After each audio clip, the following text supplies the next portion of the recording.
नमस्ते दर्शकों, हमारे विशेष कार्यक्रम में आपका हार्दिक स्वागत है।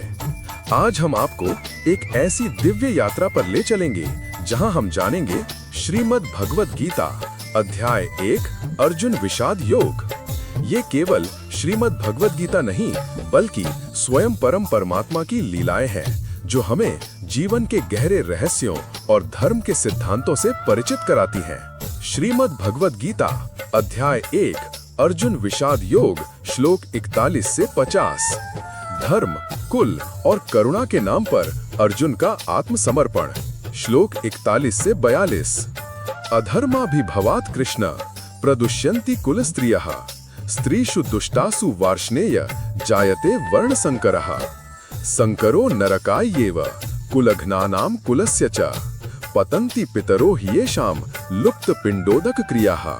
अर्जुन कह रहे हैं, हे कृष्ण, जब अधर्म बढ़ता है तब कुल की स्त्रियां भ्रष्ट हो जाती हैं और स्त्रियों के भ्रष्ट होने पर वर्ण संकर संतति उत्पन्न होती है। इससे कुल और कुल घातियों दोनों का पतन होता है और उनके पितर भी नरक को प्राप्त होते हैं क्योंकि श्राद्ध व पिंडदान की परंपराएं समाप्त हो जाती हैं। अर्जुन का ध्यान अब युद्ध के सामाजिक और आध्यात्मिक परिणामों की ओर गया है।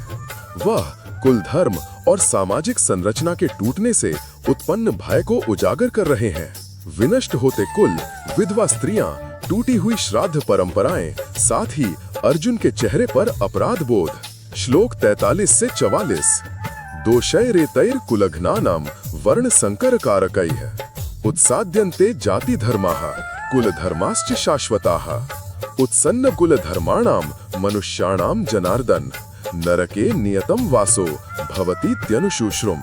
अर्जुन कहते हैं, हे जनार्दन, वर्ण संकर से कुल और जाति के धर्म नष्ट हो जाते हैं जिससे उन मनुष्यों को अनंत काल तक नरक में रहना पड़ता है, ऐसा हमने सुना है। अर्जुन अब भीषण भविष्य की कल्पना कर रहा है जहां युद्ध न केवल शरीरों को नष्ट करेगा बल्कि समाज की नींव को भी। अंधकारमय नरक की कल्पना, वर्ण संकर संतति का भ्रम, अशांत आत्माएं भटकती हुई। श्लोक 45 से 46। अहो बत महत् पापम कर्तुम व्यवसिता वयम यद राज्य सुख लोभेन हन्तुम स्वजनम उद्यताः यदि मां प्रतिकारम अशस्त्रम शस्त्रपाणयः धार्तराष्ट्रा रणे हन्यु तन्मे क्षेमतरम भवेत्। अर्जुन कहते हैं, अहो, ये कितना बड़ा पाप है जो हम करने जा रहे हैं। केवल राज्य और सुख के लोभ में हम अपने ही स्वजनों को मारने को उद्यत हैं। यदि शस्त्रहीन और प्रतिकारहीन होकर मैं रणभूमि में मारा जाऊं तो वह मेरे लिए अधिक कल्याणकारी होगा। अर्जुन अब युद्ध से पूरी तरह हटने को तैयार हो चुके हैं। वे युद्ध को त्याग देना ही धर्म समझ बैठे हैं। यह उनके आत्मसमर्पण का क्षण है। अर्जुन ने गांडीव नीचे रख दिया है, आंखें झुकी हुई हैं। श्री कृष्ण उन्हें गहराई से निहार रहे हैं जैसे मन के भ्रम को पहचान चुके हों। श्लोक 47 से 50 अंतिम चित्रण। संजय उवाच एवं मुक्त्वा अर्जुनः संख्ये रथोपस्था उपाविशत् विसृज्य सशरम चापम शोक संविघ्न मानसः। संजय कहते हैं, इस प्रकार कहकर अर्जुन युद्ध भूमि में अपने रथ के भीतर बैठ गए। उन्होंने धनुष बाण त्याग दिए और शोक से संतप्त हो गए। अर्जुन के युद्ध से मोह और भ्रम के चरम बिंदु का चित्रण है। वह रथ पर तो बैठे हैं पर आत्मबल, विवेक और संकल्प सब कुछ छोड़ चुके हैं। अब समय है श्री कृष्ण के दिव्य ज्ञान का।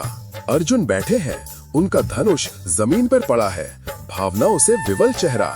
श्री कृष्ण शांत लेकिन भीतर से तेजस्वी, जैसे अब वह अपने विराट उपदेश के लिए तैयार हो।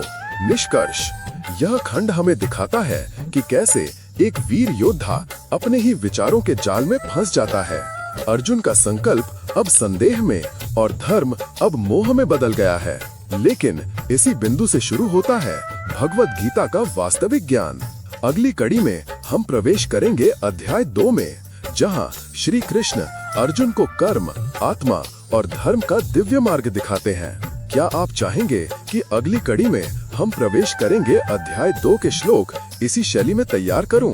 तो कृपया कमेंट में जरूर बताएं। चैनल को लाइक, शेयर और सब्सक्राइब जरूर करें। Thank you. आई मौली भक्ति भाव।